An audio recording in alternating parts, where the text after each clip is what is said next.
Sabe, geralmente quando a gente fala sobre buscar ajuda para resolver um problema do dia a dia, tem meio que uma expectativa silenciosa de precisão. Como assim? Tipo na engenharia ou na mecânica, né? Exato, exato. Pensa assim, se um cano quebra na nossa casa, a gente chama um encanador.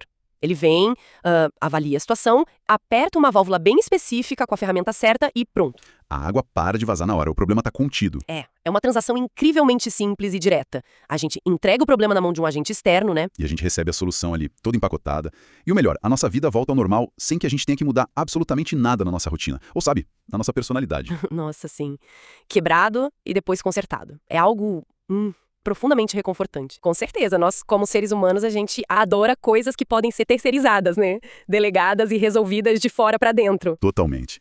Mas quando a gente deixa esse mundo dos encanamentos e entra no mundo da nossa própria psicologia, sabe? Do comportamento humano e da evolução íntima. Aí a história muda completamente. Muda muito. De repente, essa nossa caixa de ferramentas transacional simplesmente quebra.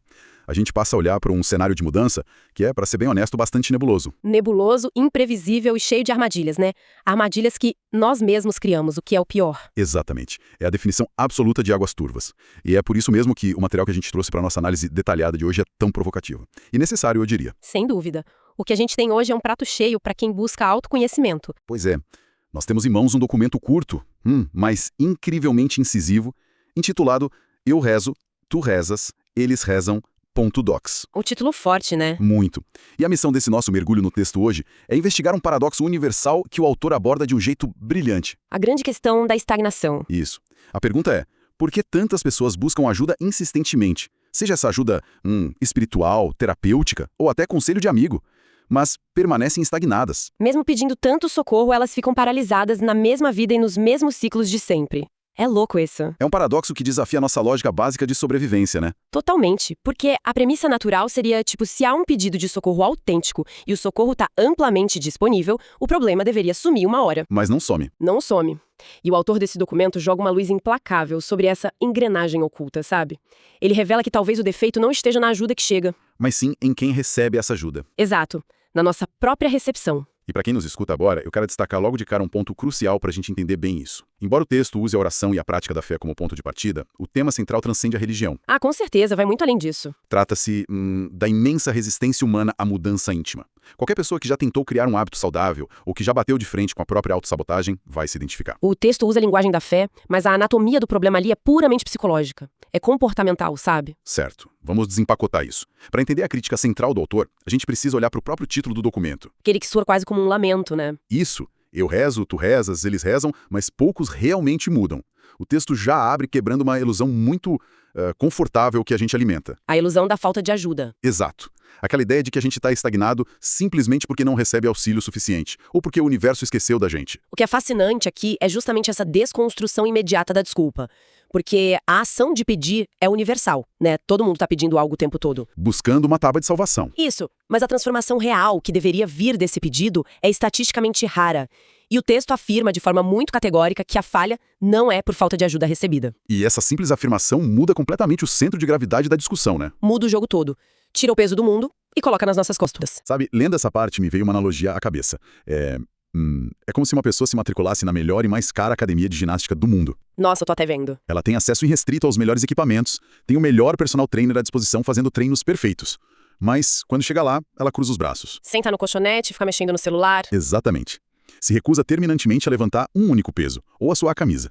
E aí, meses depois, ainda reclama que a academia não funciona. E que a genética dela é muito ruim, né? Clássico. Essa analogia traduz perfeitamente a mecânica do que o autor denuncia. Pois é, a gente transfere a culpa. Sim. O texto, com aquela calma voz da razão, tira a responsabilidade do externo. Em vez de culpar o divino, o terapeuta ou o universo por não consertar nossa vida num passe de mágica, ele aponta para nossa própria indisposição. Mas espera um pouco, vamos ser justos aqui. Isso não soa um pouco cruel? Cruel? Como assim? É que, a natureza humana busca instintivamente um salvador quando a gente está sofrendo, né? O autor está realmente dizendo que todo o nosso sofrimento e as nossas crises são culpa nossa. Entendi o seu ponto. Pode parecer uma culpabilização da vítima num primeiro olhar? Sim, para quem está passando por uma fase de escuridão genuína, ouvir isso pode ser pesado. Mas é uma distinção vital que a gente precisa fazer. Ele não está distribuindo culpa de forma punitiva. Ele está diagnosticando uma falha de responsabilidade estrutural. Culpa é diferente de responsabilidade, então. Exatamente. A culpa paralisa, a responsabilidade liberta. O que ele argumenta é que a ajuda externa tem um limite operacional. Ela existe, ela é enviada, mas não pode violar a nossa agência. A nossa capacidade de escolha. Isso. O texto afirma que nós não estamos dispostos a abandonar os nossos, e eu cito, velhos conceitos. A estagnação não é falha de comunicação cósmica. É uma escolha nossa. Uma escolha inconsciente de permanecer na dor que a gente já conhece, em vez de enfrentar o esforço do desconhecido. Uma escolha inconsciente. Caramba, isso é fascinante e assustador ao mesmo tempo. Dá um certo frio na barriga, né? Dá muito. É literalmente como se a gente estivesse dentro de um quarto em chamas, gritando por socorro, mas com a porta trancada por dentro. Nossa, que imagem forte. E a gente se recusa a girar a chave para os bombeiros entrarem porque, sei lá, a gente tem medo de que a água estrague os nossos móveis antigos. É exatamente isso. A ajuda externa só pode ir até a soleira da porta da nossa vontade. A partir do momento em que a ação exige alterar a nossa estrutura interna, a coisa trava. Quando exige abandonar aquilo a que a gente se apegou emocionalmente, né? Isso. Nós mesmos interrompemos o fluxo dessa ajuda. Nós construímos a represa, bloqueamos o rio e depois sentamos na terra seca reclamando da falta de água. E da injustiça do mundo. Mas aí vem a pergunta, se nós somos os construtores dessa represa, se nós trancamos a porta por dentro, então o que tudo isso significa? Bom, significa que tem algo guardando essa porta. Exato. O que exatamente, dentro da nossa mente, atua como o segurança dessa porta? O documento aponta para um obstáculo específico e usa uma expressão muito curiosa. Ah, eu sei qual é. Ele fala sobre o nosso ser genioso. E eu fiquei pensando sobre isso. Quando a gente ouve genioso, geralmente pensa em alguém que acordou de mau humor numa segunda-feira, né? Um traço bobo de personalidade, alguém que bate o pé quando contrariado. É só um mau humor ou o autor está usando isso como uma metáfora para algo muito mais enraizado? Se conectarmos isso ao quadro geral da psicologia humana, fica claro que é algo bem mais profundo. O texto atrela esse ser genioso diretamente ao apego ao ego. Então não é só uma teimosia infantil. De jeito nenhum. Trata-se de uma barreira psicológica incrivelmente complexa e rígida. O ser genioso é aquele aspecto da nossa identidade que resiste ferozmente ao desconhecido. Com que propósito? Um propósito evolutivo. Proteger os hábitos antigos e confortáveis que garantiram a nossa sobrevivência emocional até aqui. Mesmo que agora, no presente, esses hábitos sejam tóxicos ou disfuncionais. Então o ego atua basicamente como um cão de guarda do nosso status quo interno, bloqueando o verdadeiro progresso. Exatamente. E impedindo o que o texto chama de renovação íntima.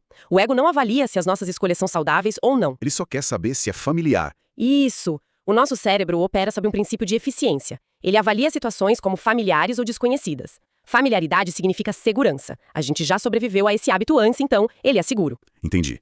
Portanto, a tal renovação íntima é vista por esse sistema de defesa não como uma cura. Mas como uma ameaça existencial gravíssima. Nossa, se eu entendi bem, na prática, isso significa que o conforto dos velhos hábitos, tipo manter relacionamentos abusivos ou nutrir uma mentalidade de eterna vítima. Ou até alimentar vícios comportamentais, né? Sim, tudo isso parece neurobiologicamente mais seguro pra gente do que encarar o vazio e a incerteza da mudança verdadeira. O autor captura a tragédia da condição humana de forma magistral aí. O nosso ser genioso nos convence de que é melhor habitar uma versão diminuída de nós mesmos. Uma versão onde a gente conhece todas as regras do jogo e todas as dores. Exato. É melhor isso do que se aventurar numa nova forma de existir onde a gente não tem controle nenhum. É por isso que a resistência é tão feroz. A gente clama por uma vida nova, mas se agarra com unhas e dentes à velha identidade. Lembra daquela metáfora do quarto em chamas e da represa? Lembro, sim. Me veio outra agora. É como se o nosso ego fosse um sistema operacional muito antigo de celular. E a mudança que a gente pede fosse um código novo. Ah, tipo aquele alerta persistente na tela avisando que tem uma atualização disponível? Isso. Uma atualização gigantesca. E a gente sabe que precisa dela. Mas a gente ignora propositalmente por semanas ou até meses, né? Fica lá o ícone vermelho. Exatamente. O aviso diz claramente que vai melhorar o desempenho, consertar falhas de segurança, fazer a bateria durar mais. A gente pediu para um celular mais rápido. A gente até baixa o arquivo da atualização no Wi-Fi. Mas nunca aperta o botão de instalar. A gente fica adiando pelo simples medo de que a interface mude de lugar. Medo de não achar mais nossos aplicativos favoritos. A gente tem pavor de perder o domínio sobre aquela tela familiar, por mais lenta e problemática que ela esteja. Aqui é onde a coisa fica realmente interessante. Porque o documento faz uma análise muito dura sobre a nossa prática de buscar ajuda e chama isso de oração sem conversão. Essa expressão é um soco no estômago. Isso levanta uma questão importante sobre como a gente lida com a nossa espiritualidade. Sim, porque a oração sem conversão é exatamente o ato de baixar a atualização sem jamais instalá-la, não é? É o comportamento de quem cumpre a formalidade do pedido, cumpre o ritual e acha genuinamente que já fez a sua parte no processo cósmico. Isso me traz uma dúvida bem incômoda. Será que a prática religiosa, ou até ir à terapia e ler livros de autoajuda, pode se tornar só um esconderijo sofisticado? Um lugar onde a gente performa o desejo de mudança para todo mundo ver, mas secretamente se recusa a apertar o Starla. Sim. Só para não ter que enfrentar os nossos medos de frente. Sem dúvida alguma. O ritual passivo se torna uma forma elaborada de apaziguar a consciência, sabe? Sem pagar o pedágio que a evolução real exige. A gente sente aquele alívio imediato, aquela dopamina por ter desabafado na terapia. Mas usa esse alívio justamente para se isentar do trabalho braçal de mudar o comportamento no dia seguinte. Funciona literalmente como um anestésico moral. A pessoa se sente virtuosa só por ter participado do ritual. Tipo, olha como eu sou esforçado, eu rezo todo dia. Eu não perco uma sessão de análise. Mas a vida prática continua a mesma bagunça de sempre. E nota como o autor é cirúrgico ao nomear os verdadeiros inimigos dessa mudança. Ele argumenta que qualquer forma de crescimento não deve ser um ritual passivo. Ele fala de um compromisso ativo em abandonar preconceitos e medos, né? Isso. Ele não diz que falta inteligência ou técnica pra gente. Ele aponta direto pro medo e pro preconceito. Isso significa que não é só inércia ou preguiça. Estamos lidando com um sistema de defesa ativo. Exatamente. O preconceito é a mente se recusando a ver o mundo de uma forma nova. E o medo é a emoção que tranca a porta lá do quarto em chamas. Enquanto a gente substituir a ação pela performance do ritual, vamos continuar anestesiados. A oração sem conversão é o ego fingindo que quer mudar. Enquanto garante que tudo permaneça rigorosamente igual. O texto vai fechando o cerco, né? Não dá saída pra gente. Não dá mesmo. Depois de diagnosticar a doença, que é esse ritual passivo, e dar um rosto pro vilão, que é o nosso ser genioso, a conversa flui pra solução. Uma solução incrivelmente pragmática, por sinal. Sim. O propósito do texto é chacoalhar a gente e despertar para uma regra imutável. A mudança real exige ação, exige movimento diário. E tem um contraste narrativo muito forte nessa parte, não tem? Nossa, muito forte. Veja bem, o texto começa falando de coisas super elevadas, conceitos quase etéreos. Oração, forças espirituais, auxílio divino. Um vocabulário que faz a gente olhar pro céu. Isso. Mas conforme ele avança para a conclusão, ele fica extremamente aterrado. Ele exige uma evolução da personalidade que acontece nas atitudes cotidianas. Ele tira a espiritualidade lá das nuvens e joga direto na vida real. Exato. Na forma como a gente reage no trânsito quando alguém nos corta, como a gente se comporta na mesa de jantar com a família ou lida com a frustração no trabalho. É aí que ele fecha o ciclo argumentativo de forma irrefutável. Ele redefine a nossa expectativa sobre o que é ajuda. Como assim? Historicamente, a gente foi condicionado a ver a ajuda ou a sorte como um passe de mágica. Um raio que cai do céu e altera a nossa vida enquanto a gente fica na plateia. Só observando e recebendo as bênçãos de braços cruzados. Exatamente. Mas ele destrói essa visão e diz que a ajuda não é o destino final, ela é um recurso. Ah, é como se a ajuda fosse o combustível de um carro. A gente pode pedir o melhor combustível do mundo, e ele pode até ser entregue no nosso tanque. Mas o carro não vai andar sozinho. Não vai. A gente ainda precisa sentar no banco do motorista, colocar a chave na ignição, pisar no acelerador e dirigir por estradas esburacadas.